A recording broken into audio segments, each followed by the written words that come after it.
Good morning if you're watching live from the UK. Good afternoon, good evening if you're watching from anywhere else or on the replay.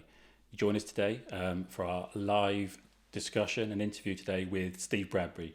So, for anyone who's been keeping up with what we've been saying during the week, I'm looking forward to this conversation. Steve is someone who I know from many, many years ago, and we reconnected again a couple of years ago.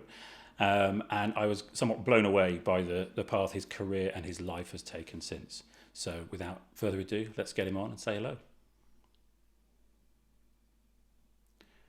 If I click the right button, it helps. Steve, how you doing? Hi, hi, Tim. Very well. How are you? I'm doing really, really well. Actually, do you know what? First things first, we've got an audio issue straight away. Possible audio feedback. Um, and that should fix that. So we'll try that again. Steve, can you hear me? Excellent. Perfect. I Here can we hear you go. very well. Can you hear me? I can, absolutely. There you go. The perils of live video. Fantastic. So, Steve, before we get into the meat and potatoes of all of this, I want to give people a hint of why they should listen and let them decide for themselves if this is something that's going to be interesting for them. So, why don't you tell people what we were both doing when you and I met and what our plans for life were at that time, and then what you were doing when we reconnected again more recently? Yeah. Sorry if I can remember that far back. I guess we first met obviously when we were at university back in 1990. God, it seems a long time ago now.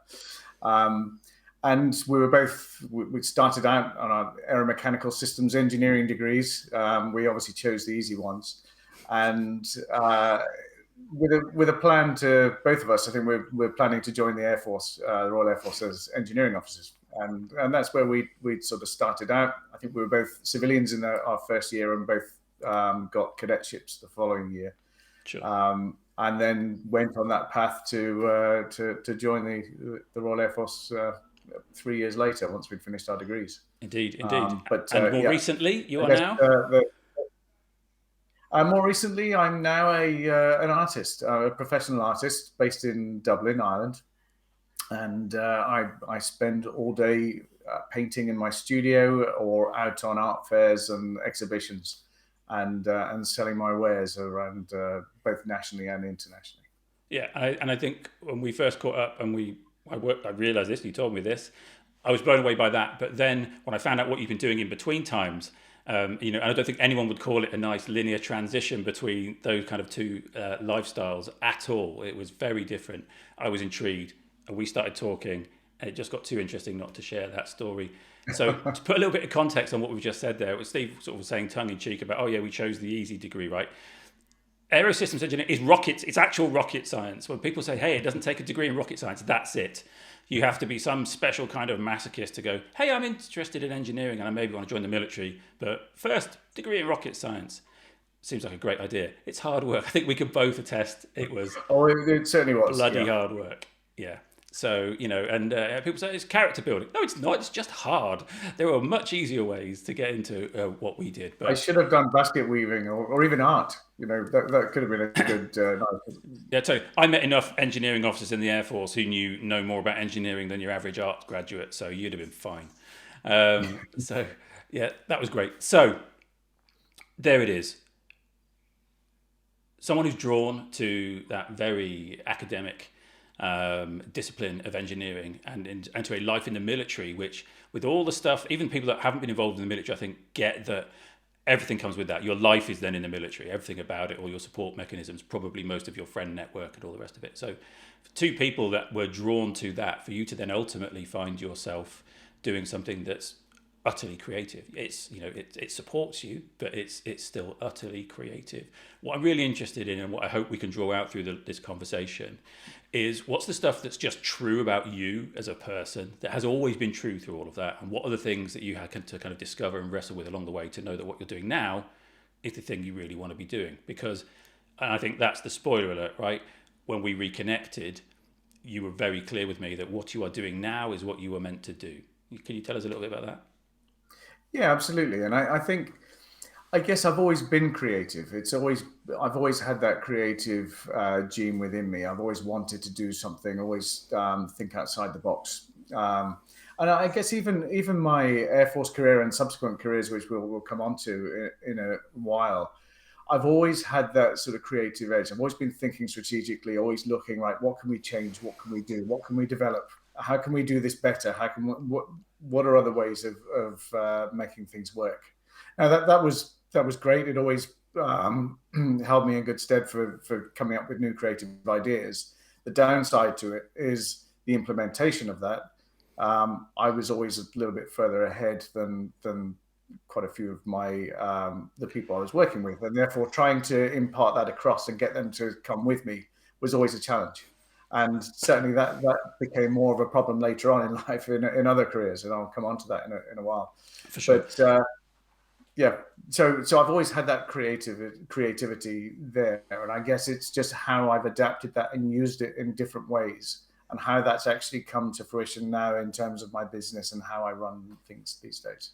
Sure. And what really interests me is the fact that that's been true of you. It's been in you forever, all the way through, right? So, were there points as we go through and talk in each of these sort of career stages where that creativity and that absolute drive to polish and perfect and improve was an attribute and was helpful, big picture in what you were doing, and then it becomes less so as it starts to feel more restricted, or is there something more subtle? Is it not as simple as that going on? So if we then sort of come back through, we both managed to survive the university years, and sometimes it did feel like surviving that course. It was pretty rigorous, I say. And I know we're both in touch with some people who did brilliantly on it, and is it just the one guy who's now lecturing there? Yep. He stayed on, did his PhD and lectures in aerodynamics and so on, and did very well. He got a first degree. I think he was the only one. No, there were two guys who got a first in our year, didn't there?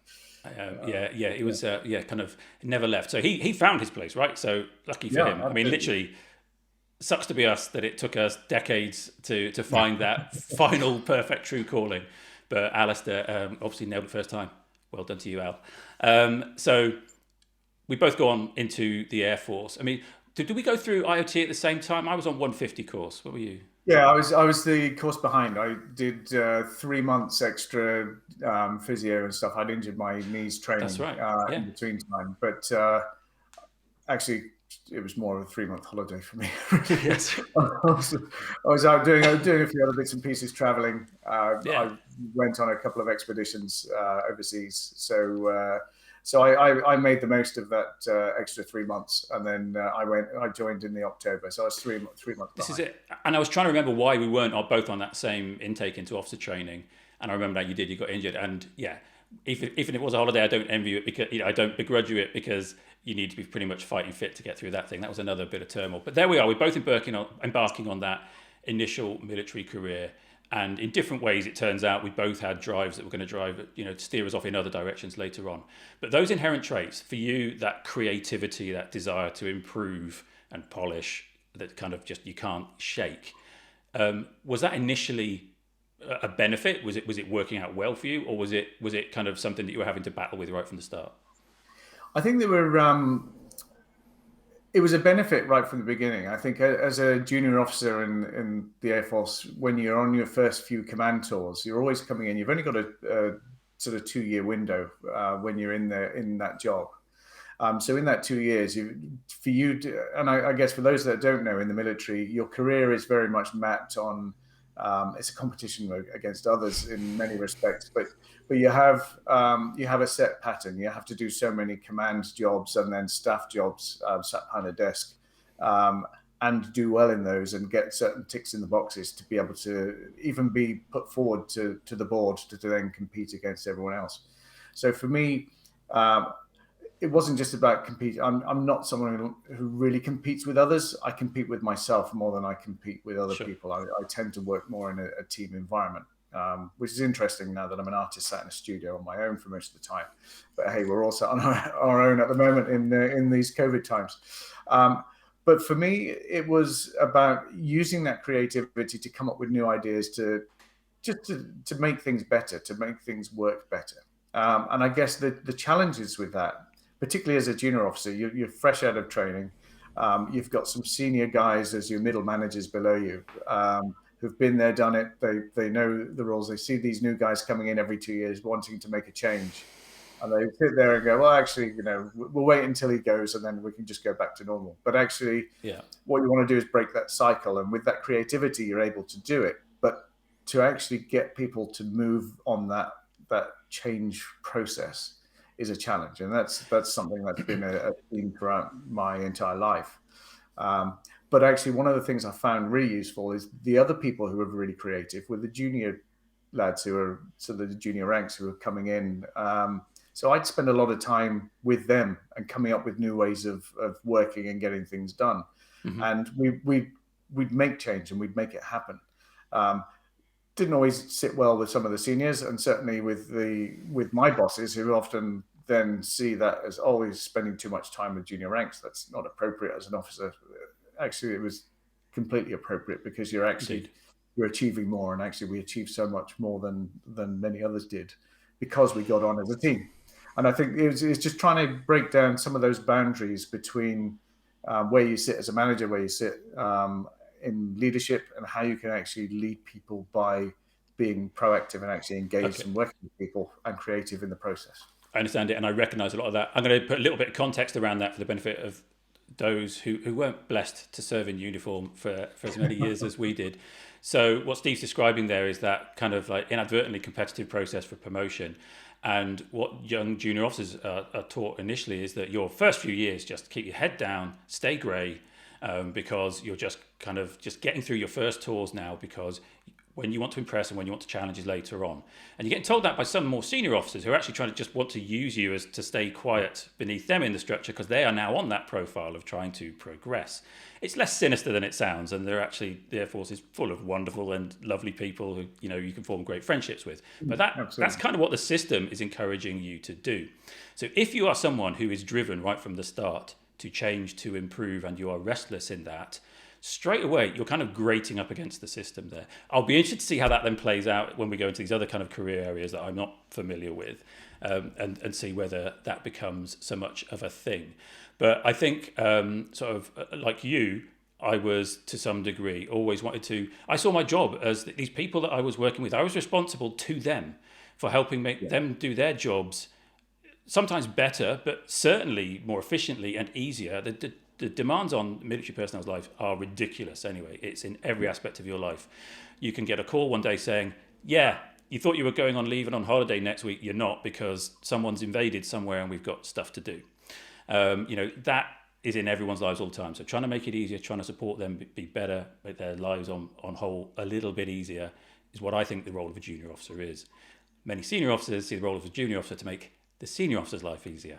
And there's an essential there's a bit of that too. There's an essential disconnect there but as a senior officer, often you get junior officers who aren't quite capable of doing that, and that becomes more of a problem. But hey, Absolutely. And what I found really, it's probably taken me decades now to be able to look back to times like that and go, I could probably start to pick out. Now I think about it, you can start to see the behaviours and the attitudes and motivations that some people had.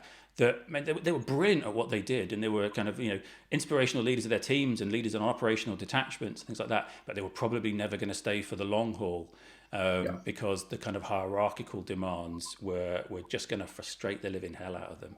And these aren't people, therefore, who make bad contributors to the military or bad officers. They just don't fit this weird kind of cultural thing that gets wrapped around it. With no one's agreement. It's kind of no one says this is how the military runs, but it kind of is behind the scenes. All right. Yeah. So how long did you stay? Sorry.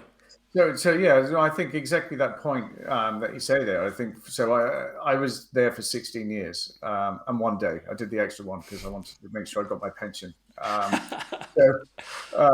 Just in case there was some admin problem, some calculation issue, some calculation issue. So I did my 16 years, and during that time, I guess I got to the point towards the end of that period where it was very much that I realized that I didn't really fit in.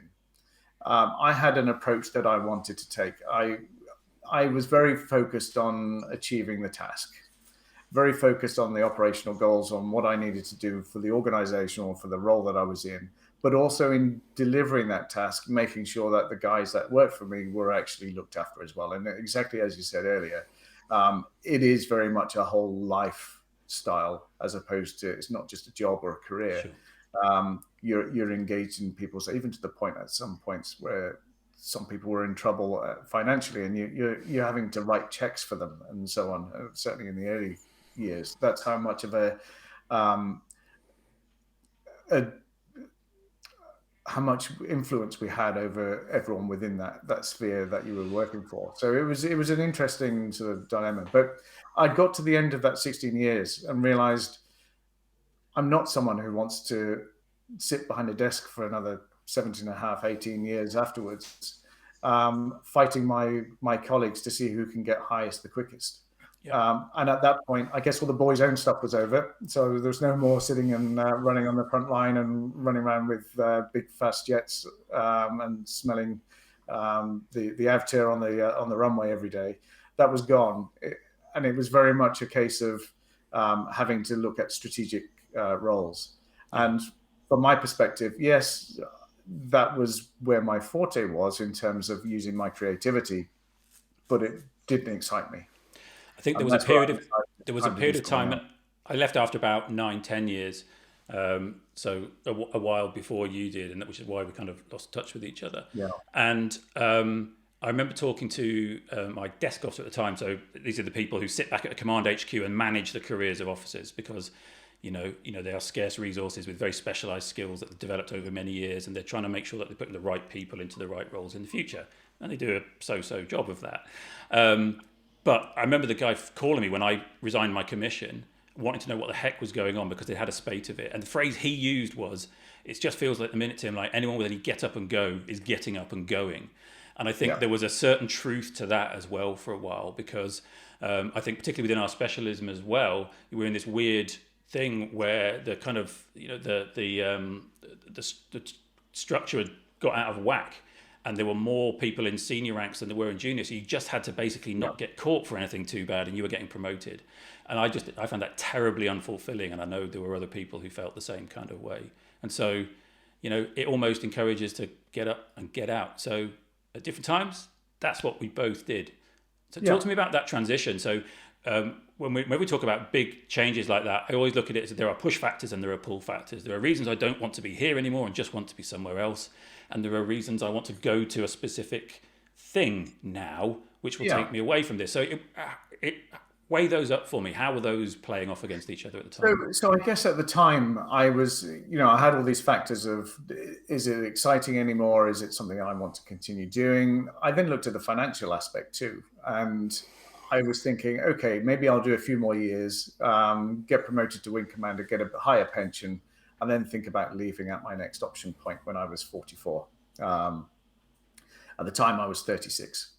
So I decided, actually, I could go out and get a role as a management consultant working in defense. And within the first year, I could earn enough money to actually cover the shortfall that it would have taken me in terms of pension loss over that next 6 years or so.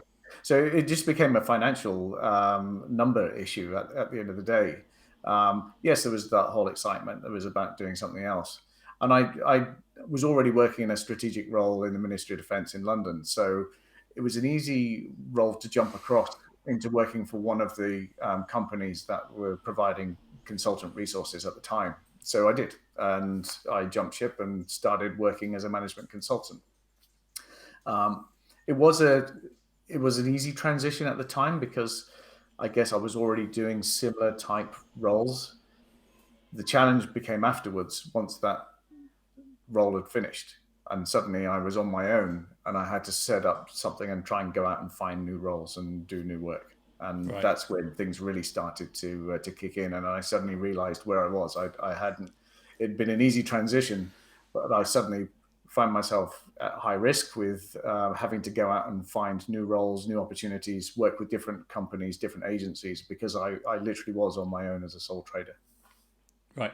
And at that stage, these inherent traits that we talked about that you always came through, that were they serving you well, or were you being challenged there? So how did it feel to just be Steve at that time? I guess for me, as soon as I left the Air Force officially, I called it my unclipped wings.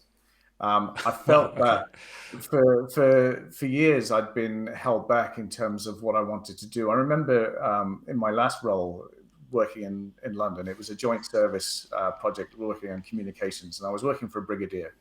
And I kept coming to him and say, look, so I think we need to, and of course, for those not in the military, everyone's Sarah above you. So I think we should be going down this avenue and this route. And I came up with a plan and a strategy. And he said, well, what does the colonel think? You know, there was always a chain of command. You always had to go through this process. 2 weeks later, I've left the military. I'm now back in the same area, and I walk in and hi, Brigadier Neil, how are you? Um, and he's, oh, hi, Steve. I said about that thing we were talking the other day. He said, yeah, that's a really good idea. Let's go and have a discussion about it. And suddenly it was a different conversation because I was no longer part of that hierarchical system. I wasn't looking up to him thinking, I've got to say things in a certain way so that otherwise it's going to affect my future career. If I say something wrong, things are going to go wrong. Um, and and I guess for me, it was that unclipped wing. So I suddenly had this freedom to say what I wanted to say, do what I wanted to do, and try and map things out in the way that I wanted to map things out. And it still took a couple more years and a couple more roles before I finally got to a point where I realized actually I can decide how I want to move things forward and what I want to do. And that's some nearly 20 years into a working life before you get to a point where you can suddenly realize, actually, I should have been doing this all along. I have control over my own life and my own career. And this is when you and I spoke a week or so ago, and we were chatting, and we decided we'd go ahead and talk in this format. That was the thing that jumped out at me.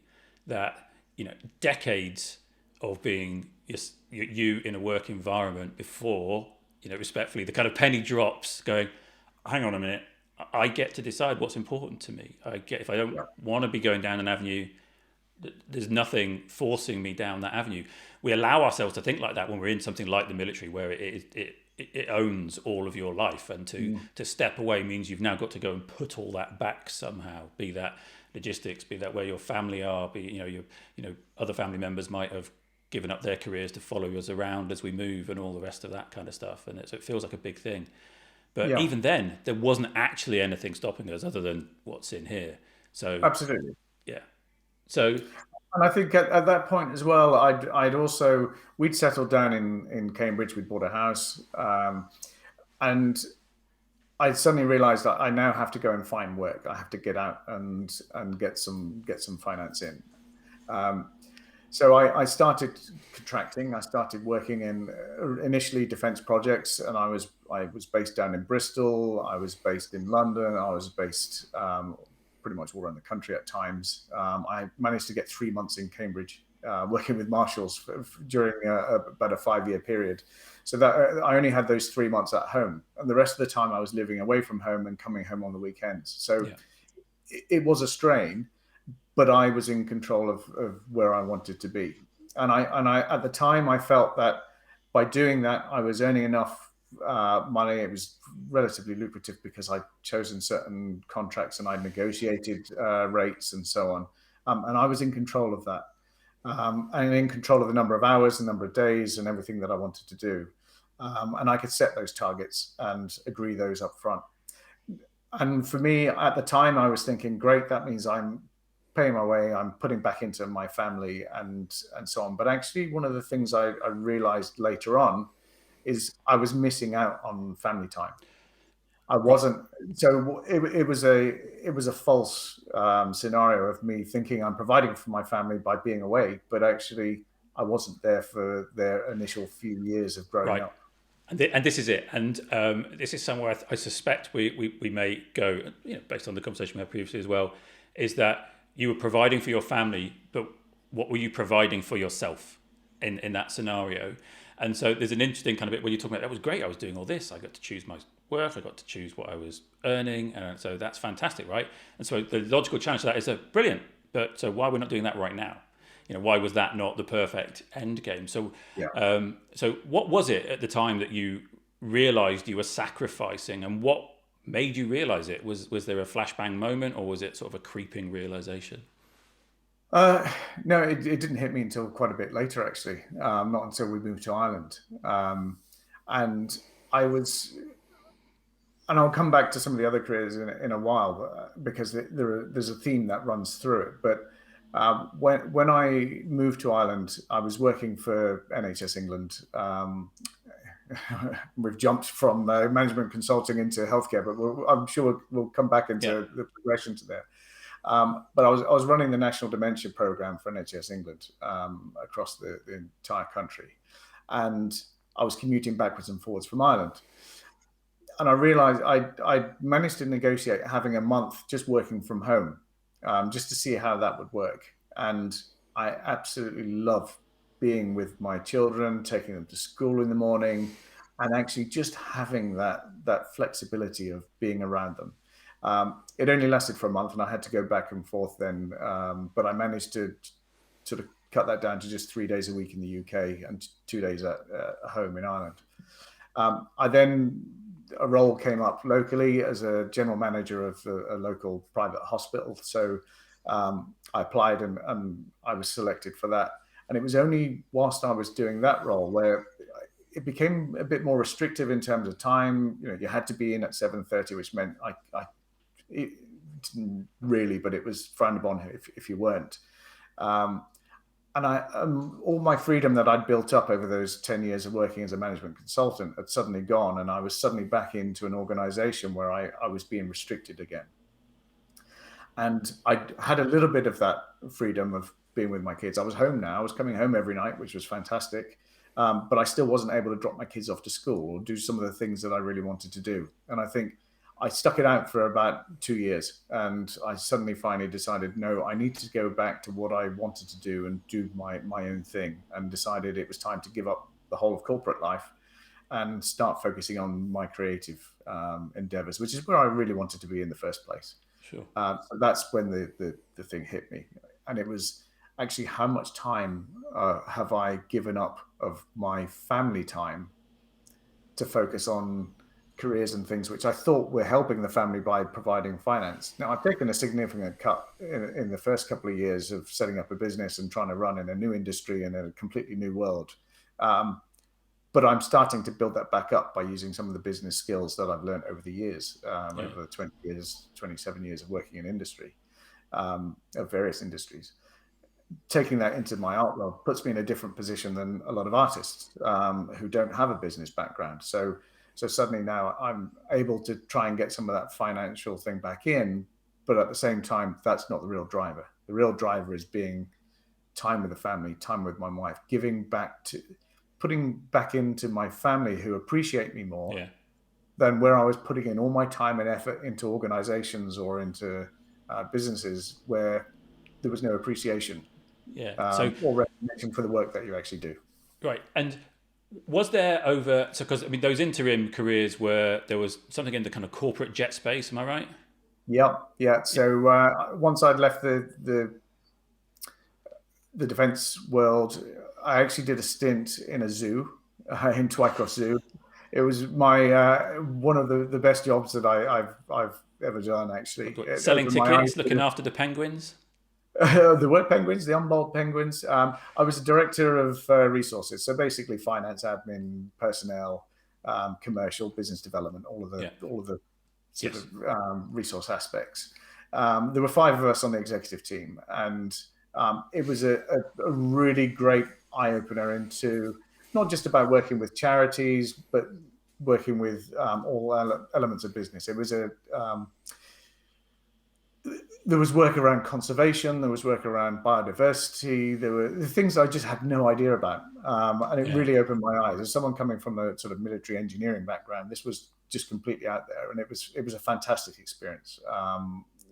It was sad I could only do it for a year. I was offered to stay on, but it wasn't on the consultant rate. So I went to I went on and did that's when I moved into business jets, and I worked with. But that's interesting. Do you mind if I just sort of like hold us on that for a moment there? So in that moment there was a conscious decision. There's a lot about this I love. It's paying off for me in many ways, but the number's lower, so that's not going to work for me. Is that a decision? I mean, there may have been things around the circumstances and the differences in those numbers that meant that was just not possible. Is that something that you might, as the person you are now, view differently? Possibly, but I think there were other factors as well. Distance. It was. Okay, I was. sure. Yeah, I was commuting up every other day and staying overnight in between times, and um, it was just too far, and it wasn't somewhere where we were we would move as a family.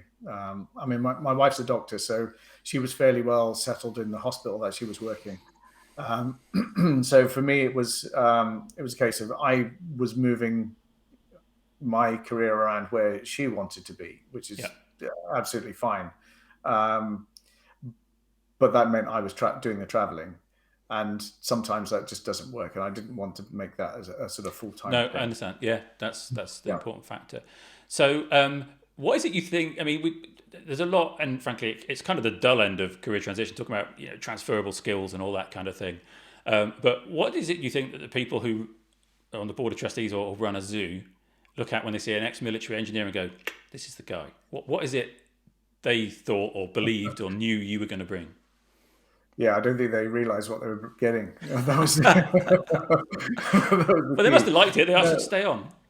no, I guess to start with, I was brought in from an external agency, someone I'd worked with and networked with actually, and had seen some of the work that I'd been doing, and took a punt and said, "Look, what do you know about zoos?" And I said, "Other than visiting them as a kid, not a lot, but I assume that they have issues around this, that, and the other." And he said, "Yeah, that sounds the sort of thing that they definitely have." And I think the transferable skills that I found useful throughout, whichever organization you're in, whichever industry, everything else, it's all about the bottom line at the end of the day. It's about cash flow and it's about profit. And if you can understand numbers and understand the financials, and what drive and make the differences between those, make them go up and make them go down in terms of cost efficiencies and all those other things, Hmm.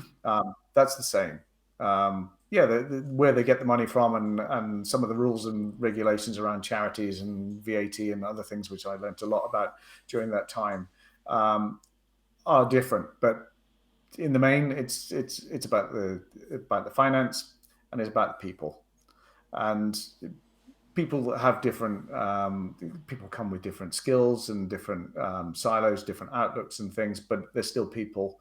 And to try and change people and drive people into working more efficiently and effectively and lead them into doing things is similar. It's not the same, but you can use some of those skills that you've learned. And certainly the skills that we learned in the military in those early days were useful to bring across. But at the same time, you have to realize you have to change your attitude immediately in terms of, in the military, it was expected when you say go and do stuff, people generally go and do stuff. Not always, but generally, in the main, there's that hierarchical approach.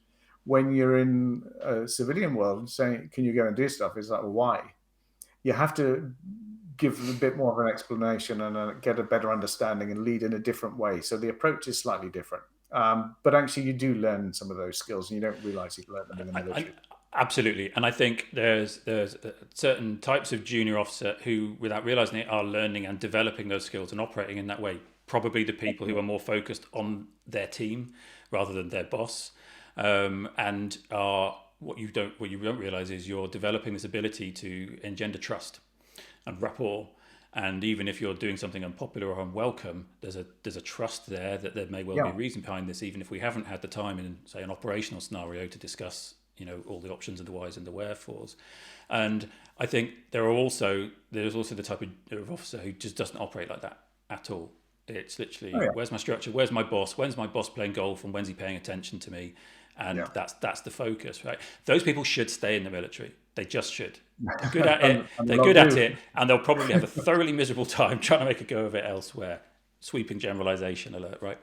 But I think we've all met them. We've all know them. So transferable skills, yes, of course, it's a thing. And you're talking about there, well, it's business is just business, right? My paraphrasing of what you said, and of course it is. So that means pretty much anyone could do any job, but that's not true. You are someone who, when we bonded back in the day, because you're someone who engenders trust in other people. You are kind of like an honest, genuine, open, gentle person, right? In that respect, right? You have Yeah, skills, you and I have think knowledge, you can be focused and ruthless financially, organizationally when you need to be, but as a person. Yeah. But you have to. You still have to have an element of ruthlessness as well when leading. Not that I would ever sort of bring that out. In fact, ironically, it was whilst I was in the zoo, we did a Jungian style test, and actually the 5 executives all came out high red with these high scores, and 3 of us were all exactly the same score, and the other 2 were either side. All of our middle managers were all green and completely opposite. Yeah. Which meant we were very much strategic driven, driving people forward, making things happen, being about 5 steps ahead, and everyone else were 3 steps behind, trying to methodically work out how to do things, which is where my role came in terms of the whole cultural change process that I was involved in. But one of the things that came up in my thing was do not cross his path because he would get angry. And the CEO turned to me and she said, "I've never seen that in you." I said, "You just haven't annoyed me yet." With his steely-eyed look. But so you do, there is an element of that. But I think the trust is two-way, and I've perhaps been too trusting with a lot of people. But I always give people the benefit of the doubt right from the beginning, and I always trust people want to go out and do the right thing. Yeah. And sometimes that's been to my downfall in certain roles and things, because some things don't get done as a result because you trust in someone doing things, and yes, you still got to follow up and make sure they do it, but often they'll let you down. Sometimes, not often. Sometimes they'll let you down because they've got their own agenda. So I just want to quickly, because I can't help it, say trust. People will say trust is earned, not given. It's bullshit, nonsense. It makes no grammatical sense. Trust is offered, and then it turns out it was deserved or not. And then that kind of cooperation and goodwill can be withdrawn if there is evidence for that. But absolutely, trust is given, and it takes strength of character, I think, to do that. And it's something I know is a way you operate. But also on the subject of the psychometric test type stuff you talked about there, I wouldn't be me if I didn't then quickly put a pin in this and go, right, psychometric tests a lot of the time are used really poorly. Whatever tool is used, it will go through the process, go, you're a red, you're a green, and then people will go, hey, I'm a red, this is why I behave this way, and they seek not to change because they've seen some logical description for why they are the way they are. So there's that initial understanding that we might see that people are going to naturally operate in certain ways, but if it's not used in a supportive, coaching-led as a kind of environment, then it can become worse than not having bothered in the first place, because we'll see all the things we're expecting to see. We won't do the work on the other stuff. So you get people go, well, I'm a red, I'm a green. It was good to have actually the process we did there was great, because we could understand where the gaps were. That we had an executive team going one way and we had a management team going another way, and to actually work out how to actually make that seamless transition where we can all work together in the same way but understand how each individual works was an amazing sort of moment for us to be able to get things going. It made a big difference. If you can then do something and apply that, and you've got the resources around to do it, then it can be fantastic. I worked with a very big organization many years ago who'd done something similar, and they kind of profiled one of the tool they used would kind of pigeonhole, I'm not going to say the name of it, would pigeonhole people into certain types, and they looked and went, oh, look at this whole swathe of people at this level of senior management are 90% of them are the same profile, and it was like, great, so does that mean only people of that profile can perform it well enough to become senior in your organization, or do you just keep hiring, promoting the same people? More likely the latter. Right, and that was such a scary question to answer. They binned the whole project.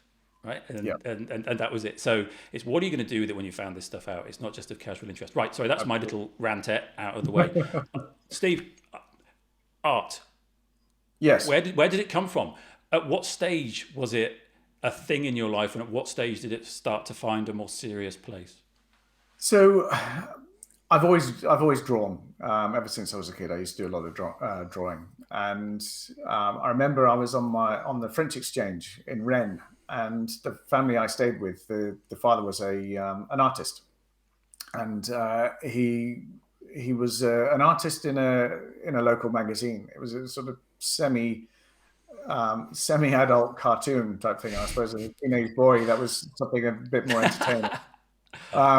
But I got introduced. We went away to Saint Malo for the weekend, and he was there with all the other artists, and they were all sort of sat around drinking wine over this open table in the north of France, which seemed quite idyllic at the Yeah, time. I'll So have some of that. in my Yeah. mind, that was some sort of for me, it was that was quite an arty thing, which I quite like that sort of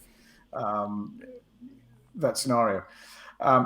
Later on, well, one of the things they also had was a little drawing board in the toilet. So when you go to the toilet, you sit there and you start doing little caricatures. And we started doing caricatures of each other. And I suppose from that moment on, I was always engaged with art in some way or other in my spare time.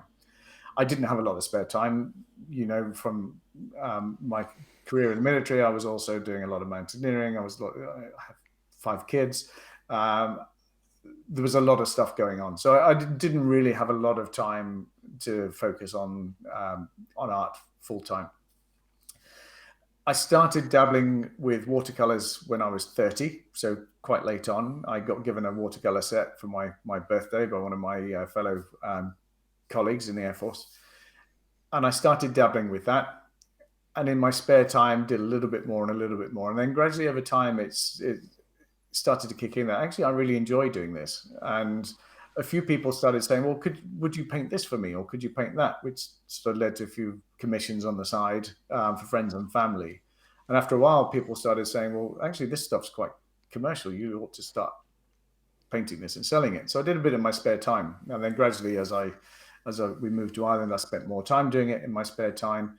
Because I was at home, I was not traveling, so I had a bit more time to spend in setting things up at home and doing that. And then finally, I decided to switch, and it was time. Right, I'm going to make a career of this, and that was my decision. That's what I was going to do: set up a studio in the basement of the house, and just started painting. And it took me a while to what I thought was good at the beginning was absolute rubbish when I look back at it. But we all have that lack of insight, personal insight, for a while when we sort of blinkered a little bit and think, oh yeah, what I'm doing is great. But as I said, now I'm not. I don't feel I'm competing with anyone. I don't compete with other artists. I actually work with a lot of artists, and I spend time with other artists at art fairs and other places. Follow them online, work in little networks, both online and offline networks. But it's very much competitive now with myself. It's about how I can improve myself. Yeah. And ultimately, people who buy art are looking for something to bring joy, bring color and things to their home, and they're not going to buy it if they don't see it. So for me, the competition is about me driving my artwork into people's homes. So it's getting in their face. So it's looking at my marketing, looking at how I drive the business now, how I spread the word about my artwork. And ultimately, it's not about the art itself. How many famous artists, could you name any of their paintings? Maybe one or two, the Mona Lisa or something like that. But could you go through all of them? Could you do all of Turner's? You might recognize Turner's style, and you'd understand who Turner is, but you wouldn't be able to name a whole load of his stuff. So it's about the artist. So it's about selling me, which I find a bit uncomfortable because I'm not someone who likes to put myself out there and do that sort of thing. But I'm having to change and adapt to that. And I think one of the things throughout that whole creativity thing, it also applies to the way I have to create and do new things with the way I do my business. Okay. The way I use myself and recreate myself, if you like, in this new world, because that's where I've got to go to make my business work. Was there ever any concern that whatever your art was for you, whether it was that kind of like calming or healing or that kind of self-expression or the creative thing that was kind of yours, no matter what else was going on in life, was there ever any concern that you were putting that now under new pressures and it might take something away of the experience for you? Initially, maybe, but I suddenly realized actually, if I want to make this a business, I have to be commercial about it. So I have to paint to meet the demands of my customer. Right. So it's now more commercial. So I'll paint things commercially. So I do a lot of local scenes because I know living locally, that's what people like, and they buy those. And I'm blessed that there's some great local scenery. So and I quite enjoy the local scenery. I quite enjoy doing portraits. I don't do too many of them Hmm. because there's not as much demand. But I suppose if I was to do a little bit more, maybe get one or two celebrity ones in the way, and then people suddenly see that and go, "Oh, yeah, he does portraits. Let's get some portrait commissions." So I guess it's part of it's about the marketing. I just enjoy the process, and I make my mark on my paintings in terms of my style, and I'll influence my customers as to what I'm going to put in it anyway. So I still get across my interpretation, or what I want to put into my feelings and thoughts into the artwork, but I do it in a way that's Okay, so that's interesting. So joint, commercial joint. artist working Yeah, with clients, but the way you work, your approach is still there has to be something of you in it. It's not literally tell me what you want and I'll paint by numbers. yeah, absolutely. And actually, what I do is I take people through the process, and I guess the majority of my customers don't understand the art world, or in the way that I did. I mean, I haven't come through the art world process, so I'm coming from the outside, having to learn it the hard way, so I can impart that knowledge to them, and take them through that same journey, and explain to them, look, it's not rocket science. I've done rocket science. Exactly. So, yeah, We can both use that gag. Yeah, it doesn't exactly. take a degree Yeah, in rocket science, and I've got one. Yeah, yeah. So, so the point is, I can take people through that journey and explain it in simple terms, and actually show them that it's really easy to get a commission done. You don't have to worry about, is it expressionism or impressionism, or that doesn't matter. What I want to do is say, what is it you actually want? What are the colors that bring you joy, and that snap out? What's the color scheme in your house? Is there something there that triggers a memory that I can sort of put in there, and add something in, and then I put a little bit of my then sort of flavor yeah. and mix around it, and it becomes a joint project. And I guess one of the things my wife said when I first said I was going to become an artist, well, hang on, you're someone who likes to be out there and being with people. You're a social person. Um, how is that going to fit with you stuck in a studio on your own all day long? And Fair actually, question. um, she's within about 6 months, she said, "I get it. You've worked out how you bring customers in. You start spending time with customers, going through a process. You're interacting with them. You set up I run a number of solo exhibitions. So I've hired out venues, and people come in and go, and I have my social interaction there. I've joined a whole Yeah, lot of artist networks, and I get so I'm still getting. I'm living the dream, if you like, in the way that I want to, on my terms, and I go out and do that, rather than before. My social network was pretty much the people I worked with. sure. So to that very fair question from your other half, is Hmm. that something that you were like, no, no, no, I've got this worked out. This is how it will be. It will be about that human connection with the client and this collaboration that we're going to go through together. Or were you like, I have no idea, let's see, or something in between? No, I've never have any idea where I want to go. That's the benefit now of doing things this way. I actually don't have to worry about any strategy or structure or where I want to go. I can make it up as I go along, and that's one of the things that I think the freedom I've got now for the next, for the rest of my lifetime. I don't have a plan on retiring. I don't think. For me, it's about, I enjoy doing this. It's part of my life now. It's part of what I want. I spend a lot of time. My kids are all next door doing homework and stuff. They are really quiet, actually. You can't hear them. And for me, I can spend time with them. I can sit with them. I can do all the things that I want to do with them, and I can live. I can still run a business, and I can still paint, and I can, Yeah, my time is my own. I can decide how I want to do it. And if I think, actually, I'm going to step up my game, as I've done this year. I've done a number of different workshops recently on, not just on the artwork, but on some of the technical details of videography and going live, and things as we're doing here. And some of the things and skills I need to actually up my game to get my marketing out there. But I right, set that tone, and I set that pace, sure. and I can decide when I want to go and where I want to go and how I want to do it. And I think having heard the other things you've done, it probably doesn't surprise anyone that kind of like sort of management consultants take, that very technical minded take on prioritizing and planning and learning about those things is something that you would absolutely nail. But Steve, when you were talking there about the process you go through with a client, who may want to commission something and might be a Yeah. bit tentative or nervous about doing so. They haven't, they don't have a great knowledge of art and art history. You were being almost a little bit offhand and dismissive about, of course, this is how you would do it, and of course, this is the conversation you're having, and of course, finding out what's important to them and what these are natural, uncommon human skills, right? So this is something you can do. It's easy and obvious to you, and it's basically like a superpower, right?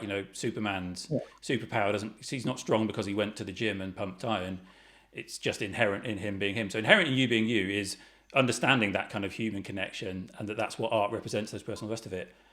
Where was that seeing expression in your earlier careers, if anywhere? I guess it's something I've always had, and it's something that I still work with. So I remember some of my early days. I spent a lot of time in Central America and things. My first tour was in Belize, and so on. And for other reasons, I ended up spending a bit of time out there. And I got to know the first secretary and consulate general and quite well in London. And I remember being invited to a number of big events in the embassies and so on. And I had to go and ask permission from the squadron bosses or the station commander to attend these events. And the station commander, well, what circles are you hanging around in?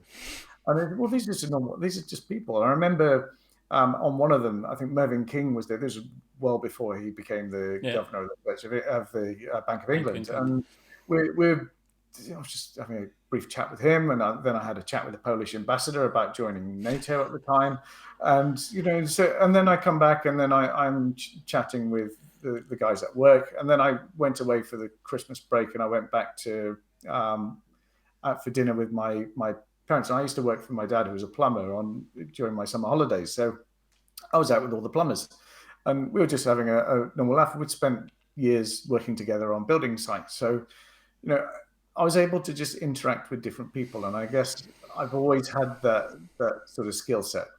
I've worked, and I still work. I'm on the board of trustees of a global charity, and we have a lot of celebrities who are involved in that.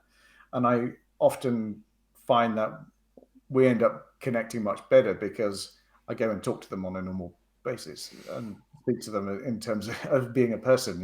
What are the key things that are sort of you're struggling with today, and how can what things get in your way, and rather than going, oh look, it's a celebrity, going, can you sign this or do that? Just talk to them as normal people. Yeah. And that's how I get on very well with a lot of them, because you just become natural and just talk naturally to people, treat people as people.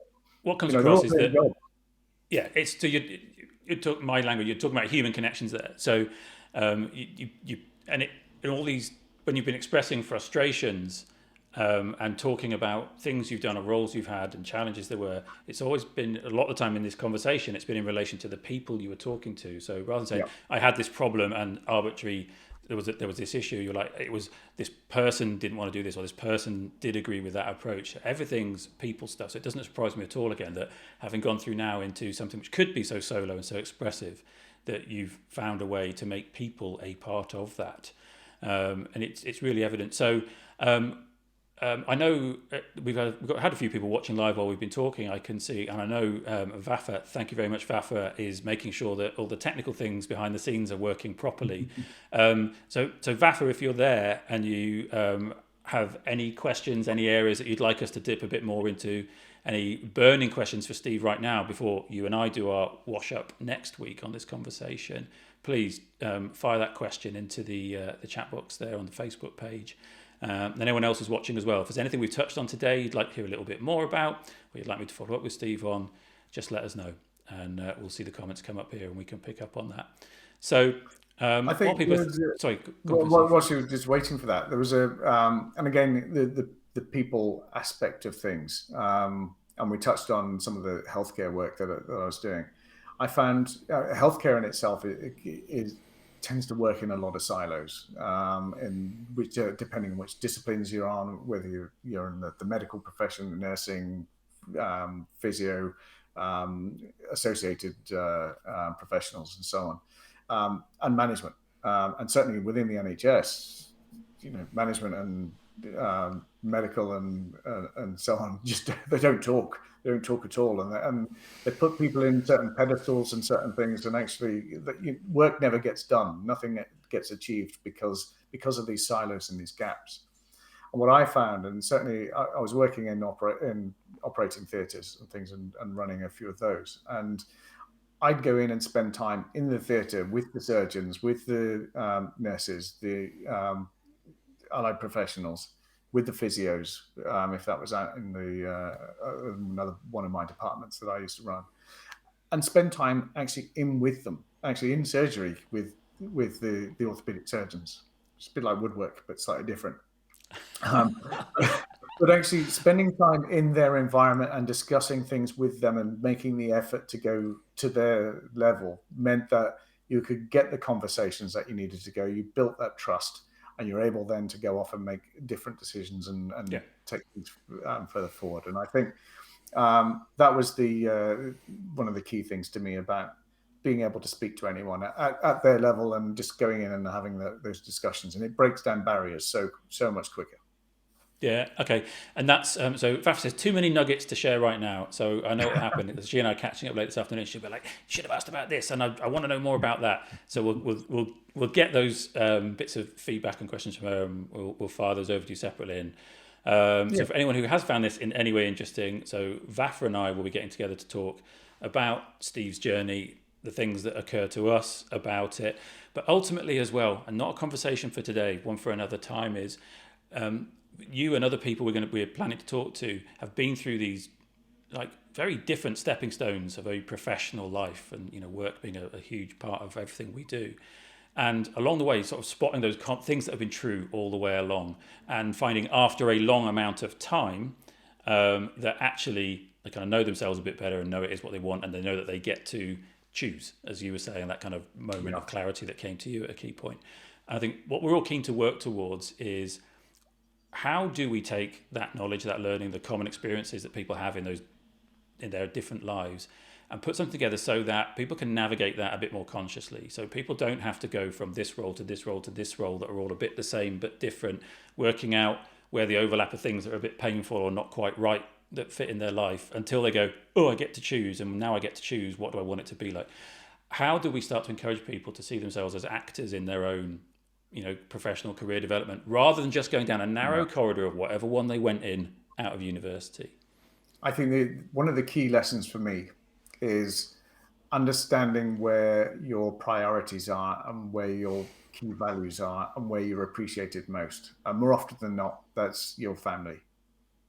Okay, I spent far too much time in my career trying to deliver for other people and for other people's aspirations, with very little appreciation until maybe 2 or 3 years later, when they go, oh yeah, that stuff you did really worked. But to what end? I wasted time that I could have been spending with people who actually value my time and appreciate me more, and actually give me much more love and attention, and actually refocusing then on taking the appropriate risk for which jobs you want to go for and which roles you want to go for that suit your lifestyle, that's important to you and to your family. And I think that should be the starting point. And actually, if you can do that and fit things in around that, that will be where you should push your career. And that echoes a lot for me. And forgive me, please, for 30 seconds making this about me, but the parallel to that for me was that a lot of times, in a similar kind of way, think that by continually sacrificing to the benefit of the family, to the benefit of my children and their future and what we're able to do and afford and all the rest of it, is the most important thing. And then suddenly there's just this moment where you go, I'm showing them that they should just sacrifice themselves. I don't want them to aspire to a life where they get to go sacrifice themselves for their next generation, because being kind to themselves is what I want for them. And I want them to show that to their children as well, and all the rest of it. And it was that made me go, right, maybe being on a train at 5 something every morning isn't the way to kind of go. And that was kind of what punted me out into actually a third career.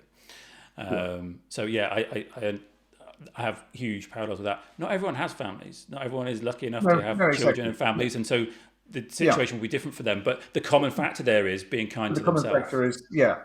The common factor is where are your values and what's most valuable to you, and that's where you should be focusing, and getting that appreciation back. And you're right; it's about kindness to yourself or kindness to your family, or and that's where you Yeah. need to go, because ultimately, with and there's no malice intended from most people, but no one really appreciates what you do. They're only thinking about their own careers and their own lifestyle and their own thing. Everyone is. We're all the same when we do our own thing, um, and there's no malice in that. It's just that's just the natural thing. Yes, everyone tries to work together, and some people try to improve others and help people along. But ultimately, they're doing it for themselves, and so they should, and so should you. If you're out there doing something, it should be something that you're doing for yourself and actually enjoying from it and getting the most out of it. And that's Yeah, really and one then of the key things. Vafa said in the comments, understand where you're appreciated most. Boom. Yeah, and it is. It's that, Absolutely. because the boom is like when that realization hits you. It's, I don't know about you, but I felt kind of embarrassed that it had taken so long for that to be so obvious to Oh, me. yeah. Tell me about it. Yeah, I was having this same discussion with my wife only last night, and she was saying, "You're an absolute pain in the backside for years. You used to come home complaining about this role and that role and the other, and you'd be away for weeks on end, and you wouldn't give us any time.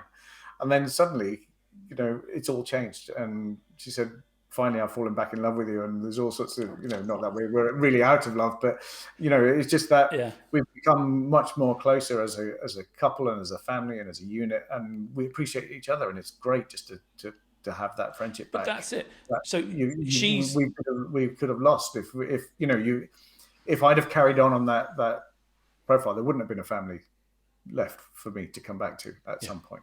Yeah. You know. I know there are people that we're hoping to talk to, and when I was talking to one of them, I was talking about having achieved the most successful stage of their life and sold the business and paid off all the debts and the mortgage and all the rest of it, then sat there and went, who am I now?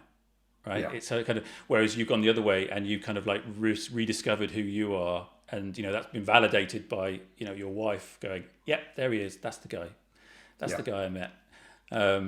Yes, these are important things. For another time will be the story of how I missed my second son's first birthday and vowed something like that would never happen again, and then missed his second one. And I kind of wear that shameful memory, but that was all part of my process as well. Ultimately, what we're about is trying to raise awareness of this stuff, give people actual actionable skills and stuff to understand what's going on, understand what's important to them, understand the options that are available to them, and show them stories of people who have consciously changed things, so that people don't have to wait decades to go and do something that's a bit more fulfilling for them and actually is achieving their goal of doing something positive for their families, included in which is being around and with them. And I think it sometimes takes a little while to come to that realization. Steve, I have thoroughly enjoyed this conversation. Likewise.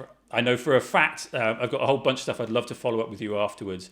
As you may or may not know, that we've been talking a lot to people in the health, very much in the healthcare space, doctors, consultants, junior doctors, Yeah. and actually senior people as well, who have frustrations about some of the things you were talking about there, about that siloed approach within that organisation, about the degree to which the professional bodies that look after them do or don't look after their long-term Absolutely. well-being and help them support and manage their careers, and the way they're trying to get steered, a bit like us in the military, we're told this, there's one very narrow corridor, get your ass down it as fast as possible.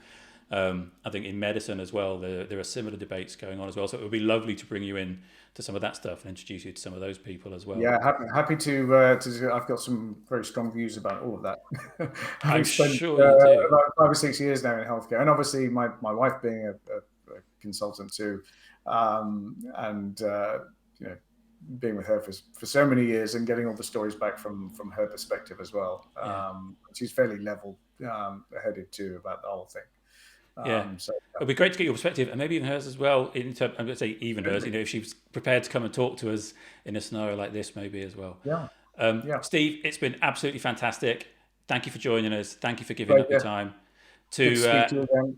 everyone who watched Speak us to you. live, and to anyone who dips in and out after the fact, thank you very much to you. Please do let us know if you've got any follow-on questions for Steve. If you've got any similar or common or shared stories, reach out and let us know. We'd love to talk to you too. All right. Thanks, everybody. Take care and goodbye.